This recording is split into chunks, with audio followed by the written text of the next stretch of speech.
எல்லோரும் எப்படி இருக்கீங்க? ஸோ இன்றைக்கி வந்து மண்டே அப்படின்னா நம்ம எல்லாருக்குமே வந்து கொஞ்சம் பிஸியான ஒரு ஸ்கெடியூல் இருக்கும் வீட்டில். ஹோம் மேக்கராக இருந்தாலும் சரி, இல்லைனா வந்து நம்ம ஒர்க்கிங் லேடியாக இருந்தாலும் சரி. ஸோ எனக்கு பார்த்திங்கன்னா நான் ஊருக்கு போயிட்டு வந்ததுக்கப்புறம் நிறைய க்ளீனிங் ப்ராசஸ் இருந்தது.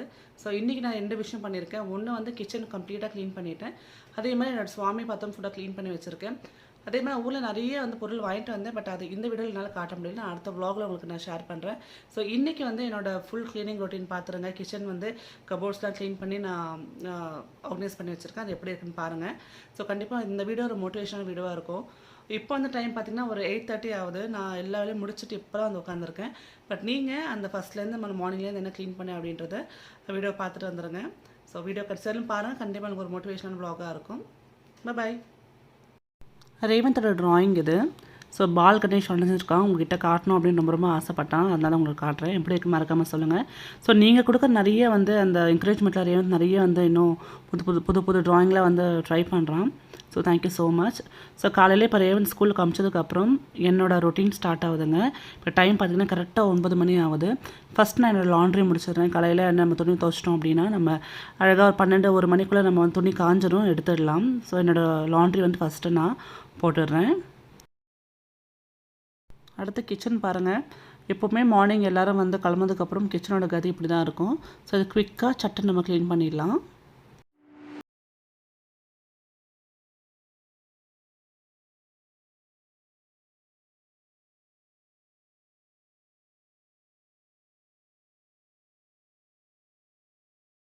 கிச்சன் வந்து ஜஸ்ட் நம்ம எப்போவுமே க்ளீன் பண்ணுற மாதிரி மட்டும் க்ளீன் பண்ணாமல் டீப் க்ளீனும் பண்ண போகிறேன். ஸோ அந்த கவர்ஸ், அதாவது நம்ம நியூஸ் பேப்பர்லாம் போட்டிருப்போம், அதெல்லாம் நான் வந்து சேஞ்ச் பண்ணிவிட்டு புதுசாக போட போகிறேன். கொஞ்சம் வந்து சேஞ்ச் பண்ண போகிறேன்.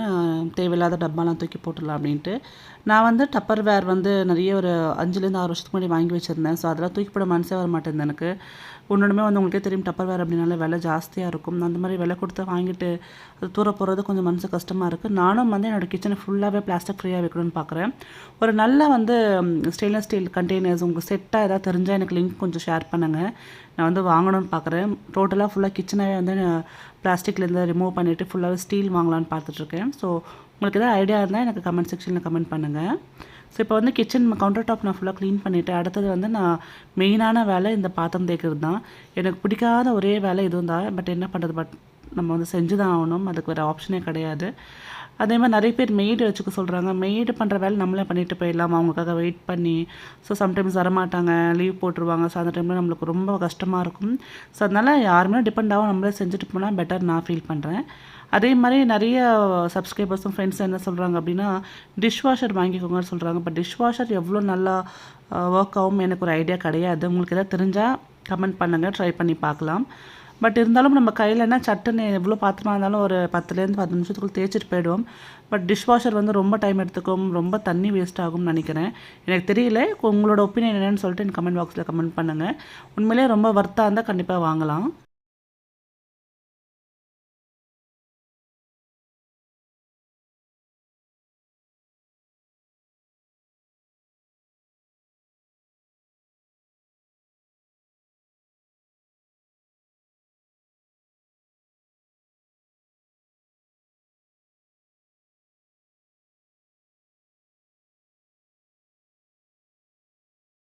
கபோர்டை க்ளீன் பண்ண போகிறேன். இந்த பக்கம் பாருங்கள், கொஞ்சம் கிளம்ஸியாக இருக்கு இல்லையா? இதெல்லாம் எடுத்துகிட்டு சிலதெல்லாம் வந்து நான் பாக்ஸில் மாற்றிட்டு சிலதெல்லாம் வந்து தேவையில்லாதெல்லாம் எடுத்து போட்டுட்டு போகிறேன்.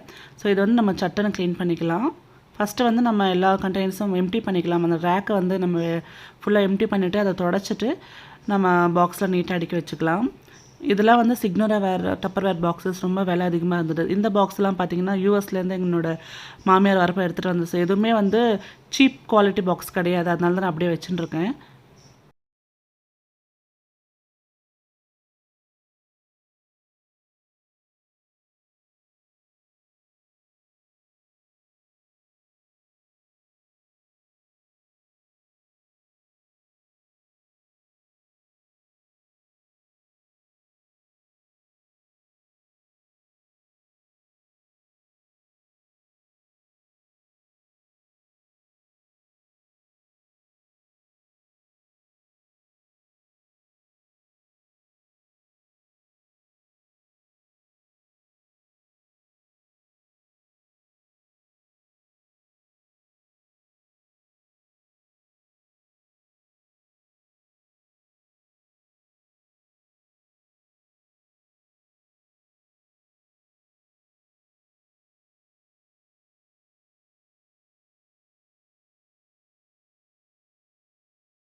அதை பாருங்கள், நம்ம சூப்பராக அடுக்கிட்டோம். ஸோ இந்த ரேக் வந்து கம்ப்ளீட்டாக நீட் பண்ணிட்டோம். இப்போ கீழே அடியில் இருக்கிற இந்த ரேக் க்ளீன் பண்ணலாம். ஸோ இங்கேயும் கொஞ்சம் வந்து அப்படி இப்படி இருக்குது. இதில் எடுத்துகிட்டு நம்ம நீட்டாக நியூஸ் பேப்பர் போட்டுக்கலாம்.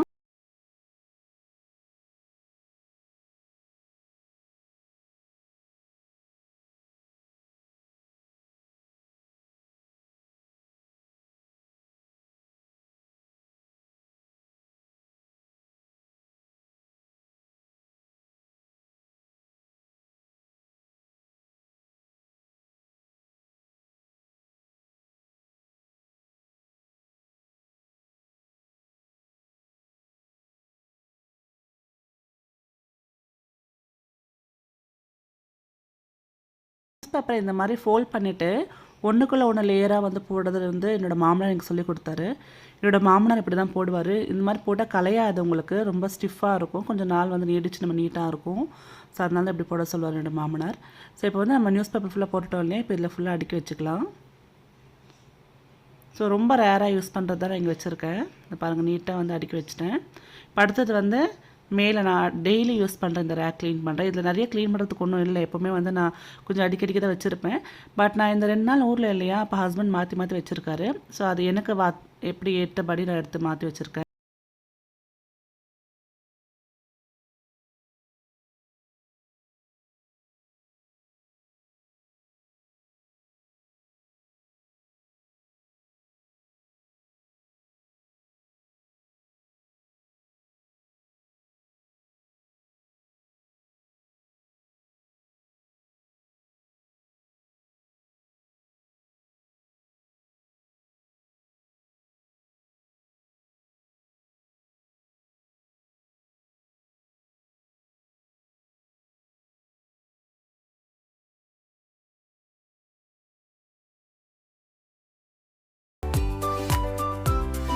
அதே மாதிரி கீழே இருக்கிற இந்த ரேக்கு வந்து ரொம்ப நீட்டாக தான் இருக்குது, ரொம்ப ஒன்றும் டஸ்ட் இல்லை.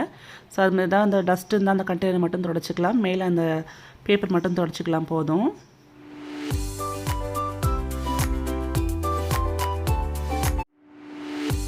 ஸோ இப்போ இந்த கார்னர் ரேக் பார்க்கலாம். இந்த கார்னர் ரேக்கில் வந்து நான் கொஞ்சம் தேவையில்லாத சாமான்லாம் எடுத்துட்டேன். இப்போ எது தேவையோ அது மட்டும் வச்சுருக்கேன்.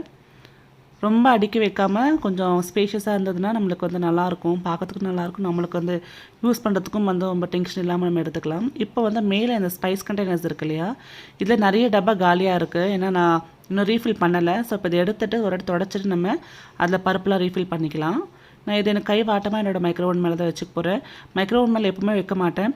ஸோ நம்ம சமைக்கிறப்ப எடுத்து கீழே வச்சு நான் யூஸ் பண்ணுறப்ப மேலே வச்சுருவேன். நம்ம யூஸ் பண்ணுறப்ப தான் மைக்ரோவன் மேலே எதுவும் வைக்கக்கூடாதுன்னு சொல்லுவாங்க.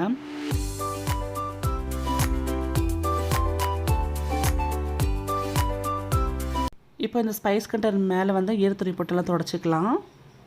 தொடச்சிட்டு நம்ம இதில் என்னென்ன வந்து ரீஃபில் பண்ணணுமோ அந்த பருப்பை ரீஃபில் பண்ணிக்கலாம். இது ரொம்ப நல்லா இருக்குங்க. இது நான் வந்து ஃப்ளிப்கார்ட்டில் வாங்கியிருந்தேன், ஒரு 1.5 வருஷத்துக்கு முன்னாடி வாங்கியிருந்தேன். அந்த வ்ளாகும் நம்ம சேனலில் இருக்குது, நீங்கள் செக் பண்ணி பாருங்கள். 650 என்னமோ வாங்கினேன். நல்லா இருக்குது, நல்லா நம்மளுக்கு சட்டன்னு யூஸ் ஆகுது. நீங்கள் இந்த மாதிரி அதில் ரீஃபில் பண்ணுறப்ப இந்த மாதிரி கையை நான் வச்சுருக்கேன் பார்த்தீங்களா, அந்த மாதிரி வச்சு நீங்கள் எதாவது கொட்டிங்கன்னா கீழே கொட்டாமல் இருக்கும்.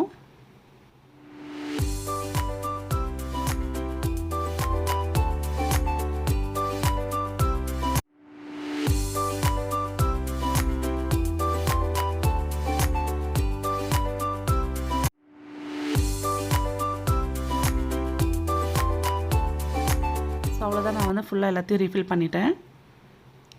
ஸோ ஒரு 2-3 எம்டி கண்டெய்னர்ஸ் இருந்தால் நல்லது தான். ஏதாவது நம்ம டக்குன்னு ட்ரை மசாலா இருந்தால் அதில் கொட்டிக்கலாம். நான் எப்போவுமே ஒரு 2-3 எம்டி கண்டெய்னர்ஸ் வச்சுருப்பேன்.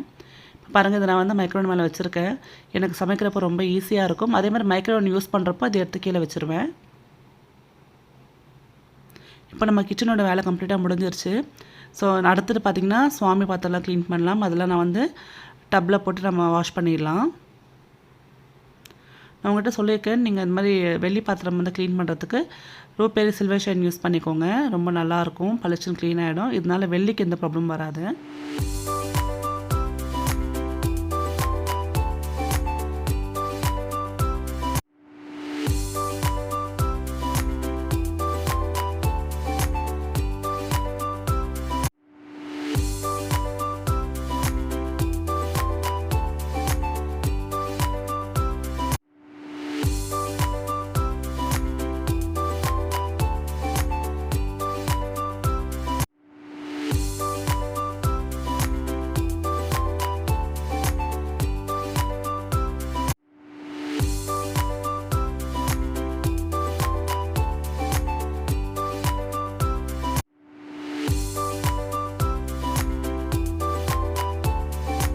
ஃபுல்லாக க்ளீன் பண்ணிட்டோம் இல்லையா, அடுத்தது வந்து நம்ம மண்டபத்தை க்ளீன் பண்ணிக்கலாம். மண்டபத்தில் கொஞ்சம் காஞ்ச பூலாம் இருக்கும், அதில் நம்ம நியூஸ் பேப்பர் போட்டு ஒரு ப்ரஷ் போட்டு க்ளீன் பண்ணிடலாம்.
குங்குமம் மஞ்சள் வச்சுக்கலாம்.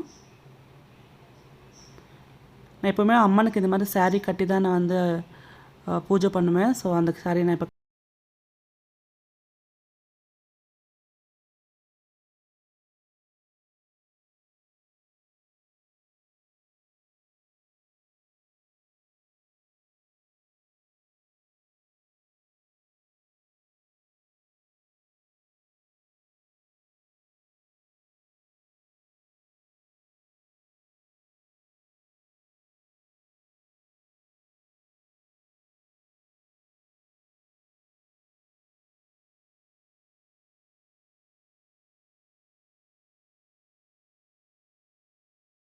இப்போ நம்ம எல்லாத்துக்கும் குங்குமம் மஞ்சள் வச்சுட்டோம் இல்லையா, இப்போ நம்ம வந்து எல்லாத்தையும் நம்ம மண்டபத்தில் அடுக்கிக்கலாம்.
ஸோ அவ்வளோதான், நம்மளோட பூஜா யூனிட் க்ளீனிங்கும் முடிஞ்சிருச்சு. ஸோ அடுத்தது ஃபைனலாக வந்து ரேவந்தை படிக்க வைக்கணும், எக்ஸாம் நெருங்குது. ஸோ அவனை டெய்லி வந்து ஒரு 1 ஹவர் படிக்க வச்சுருவேன். ஸோ இன்றைக்கான அந்த ஒரு ஸ்டடி டைம் அப்படின்னு ஸ்டார்ட் ஆகுது. ஸோ அவனை படிக்க வச்சிட்டோம் அப்படின்னா என்னோடய கம்ப்ளீட் ரொட்டீன் முடிஞ்சிடும். ஸோ மார்னிங்லேருந்து நைட் வரையும் அந்த ரொட்டீன் வந்து எப்படி இருக்குது நீங்கள் மறக்காம கமெண்ட் பண்ணுங்கள். ஸோ கண்டிப்பாக இந்த vlog உங்களுக்கு மோட்டிவேஷனாக இருந்திருக்கும். ஸோ ஏதாவது டவுட்ஸ் இருந்தால் வந்து எனக்கு கமெண்ட் செக்ஷனில் கமெண்ட் பண்ணுங்கள். அதே நான் கேட்ட 2-3 ஹெல்ப் வந்து அதுக்கும் வந்து ரிப்ளை பண்ணுங்கள். ஸோ வீடியோ பிடிச்சிருந்தால் லைக் பண்ணுங்கள், ஷேர் பண்ணுங்கள் அண்ட் மறக்காமல் சேனல் சப்ஸ்கிரைப் பண்ணுங்கள். இன்னும் நல்ல வீடியோன்னு சந்திக்கிறேன். நன்றி, வணக்கம், டேக் கேர், பாய்.